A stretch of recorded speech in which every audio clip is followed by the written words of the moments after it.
بسم اللہ الرحمن الرحیم۔ اب تک ہم نے سورہ فتح کی ابتدا سے آیت نمبر 10 تک دیکھا ہے۔ آج آیت نمبر 11 سے 14۔ سورہ فتح قرآن میں 48 نمبر کی سورہ ہے، 26ویں پارے میں۔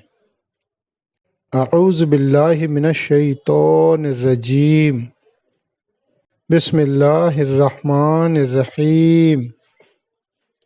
سَيَقُولُ لَكَ الْمُخَلَّفُونَ مِنَ الْأَعْرَابِ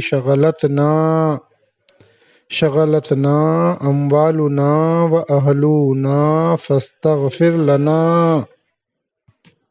يَقُولُونَ بِأَلْسِنَتِهِم مَّا لَيْسَ فِي قُلُوبِهِمْ قُلْ فَمَن يَمْلِكُ لَكُم من اللہ شیئا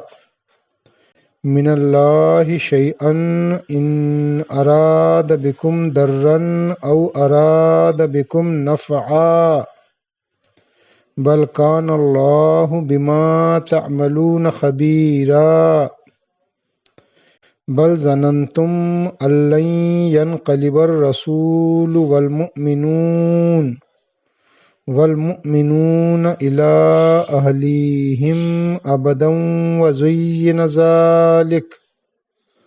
وزين ذلك في قلوبكم وظننتم ظن السوء وكنتم قوما بورا ومن لم يؤمن بالله ورسوله فإنا أعتدنا للكافرين سعيرا وَلِلَّهِ مُلْكُ السَّمَاوَاتِ وَالْأَرْضِ يَغْفِرُ لِمَن يَشَاءُ وَيُعَذِّبُ مَن يَشَاءُ وَكَانَ اللَّهُ غَفُورًا رَحِيمًا۔ ان کا ترجمہ: جو دیہاتی پیچھے رہ گئے وہ اب تم سے کہیں گے کہ ہم کو ہمارے اموال اور ہمارے بال بچوں نے مشغول رکھا، پس آپ ہمارے لیے معافی کی دعا فرمائیں۔ یہ اپنی زبانوں سے وہ بات کہتے ہیں جو ان کے دلوں میں نہیں ہے۔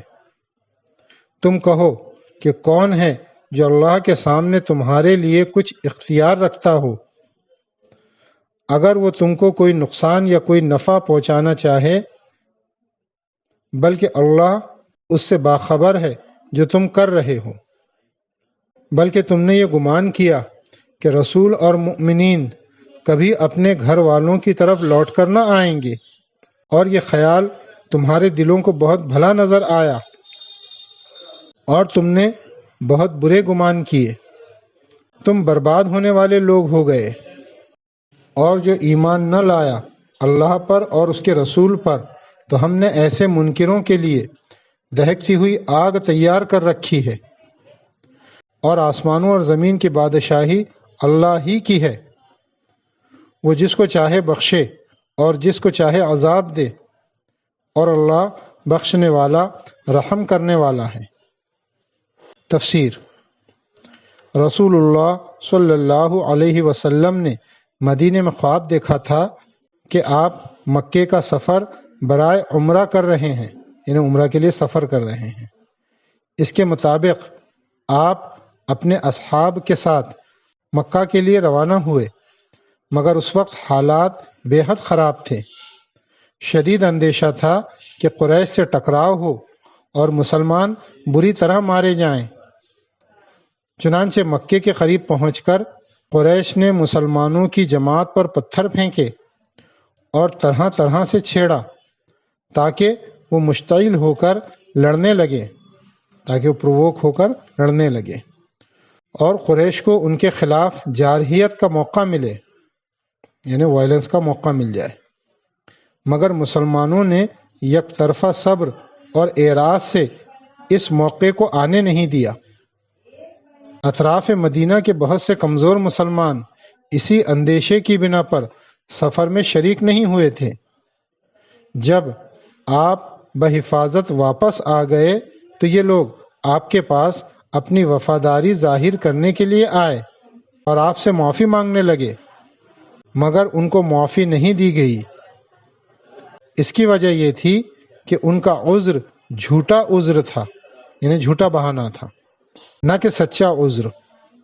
اللہ کے یہاں سچا عذر ہمیشہ قابل قبول ہوتا ہے اور جھوٹا عذر ہمیشہ ناقابل قبول۔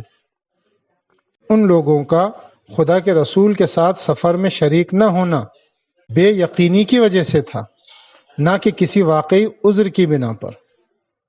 وہ سمجھتے تھے کہ ایسے پر خطر سفر سے دور رہ کر وہ اپنے مفادات کو محفوظ کر رہے ہیں، یعنی اپنے لیے کوئی بھلائی جمع کر رہے ہیں۔ انہیں معلوم نہ تھا کہ نفع و نقصان کا مالک خدا ہے۔ اگر خدا نہ بچائے تو کسی کی حفاظتی تدبیریں اس کو بچانے والی نہیں بن سکتی۔ ایسے لوگوں کے لیے دنیا میں بھی بربادی ہے اور آخرت میں بھی بربادی۔ تذکیر القرآن۔